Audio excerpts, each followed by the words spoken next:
Bapak, Ibu, Saudara-saudari, adik-adik, para sahabat Yesus di Paroki Santo Yosef Mendari dan di Stasi Santo Thomas Sayegan, juga para sahabat Yesus dimanapun Anda berada, berkah dalam, sehat selalu, dan senantiasa bahagia serta semangat.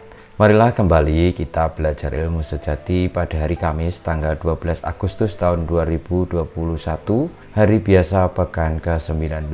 Kita mengawali belajar ilmu sejati kita dengan berdoa. Dalam nama Bapa, Putra, dan Roh Kudus. Amin.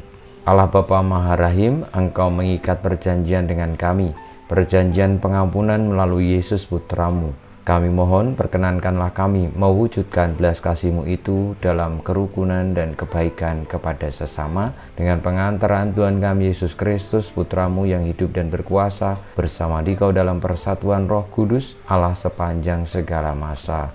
Amin.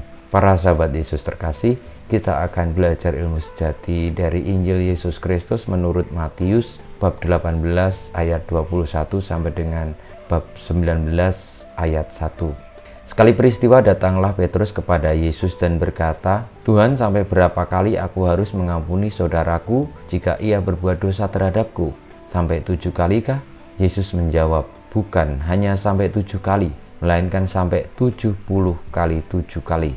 Sebab hal kerajaan surga itu seumpama seorang raja yang hendak mengadakan perhitungan dengan hamba-hambanya. Setelah ia mulai mengadakan perhitungan, dihadapkanlah kepadanya seorang yang berhutang 10.000 talenta. Tetapi karena orang itu tidak mampu melunasi hutangnya, raja lalu memerintahkan supaya ia beserta anak istri dan segala miliknya dijual untuk membayar utangnya.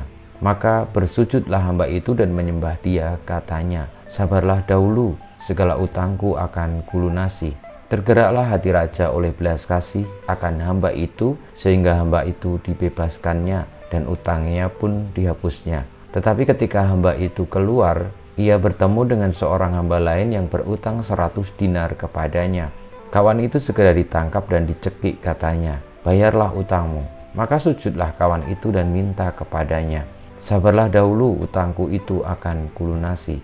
Tetapi ia menolak dan menyerahkan kawannya ke dalam penjara sampai semua utangnya ia lunasi.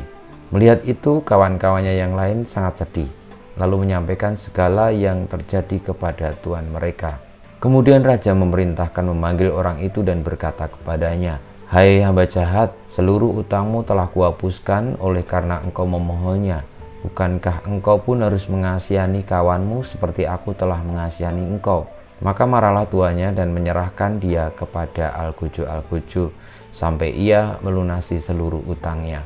Demikian pula Bapakku di surga akan berbuat terhadapmu jika kalian tidak mengampuni saudaramu dengan segenap hatimu." Setelah Yesus selesai dengan pengajarannya, berangkatlah ia dari Galilea dan tiba di daerah Yudea di seberang sungai Yordan. Demikianlah sabda Tuhan, terpujilah Kristus. Para sahabat Yesus yang terkasih, kita sering mendengar tentang bagaimana kita hendaknya mengampuni saudara-saudara kita atau teman kita, sahabat kita yang bersalah. Pengampunan memang mudah untuk diucapkan, namun seringkali susah untuk diwujudkan. Memaafkan itu juga kadang mudah untuk disampaikan, tetapi untuk dilaksanakan, diwujudkan dalam tindakan itu susah. Namun Tuhan Yesus memberikan pemahaman kepada kita bahwa pengampunan itu tidak terbatas, karena Allah senantiasa membuka pintu pengampunan bagi kita dan berkenan menerima kita. Maka supaya kita memperoleh pengampunan yang tak terbatas itu, kita pun hendaknya membuka pintu maaf pengampunan bagi saudara-saudara kita dengan sangat-sangat terbuka. Maka marilah kita mohon berkat Tuhan, semoga kita memiliki hati penuh pengampun seperti Tuhan Yesus. Kemuliaan kepada Bapa dan Putra dan Roh Kudus seperti pada permulaan, sekarang, selalu, dan panjang segala abad. Amin. Ya Yesus, jadikanlah hati kami seperti hati-Mu. Tuhan bersamamu dan bersama Roh-Mu, kita semua hidup kita, perjuangan kita untuk memiliki hati seperti hati Yesus, senantiasa dibimbing, dilindungi, diberkati oleh Allah yang Maha Kuasa, Bapa dan Putra dan Roh Kudus. Amin.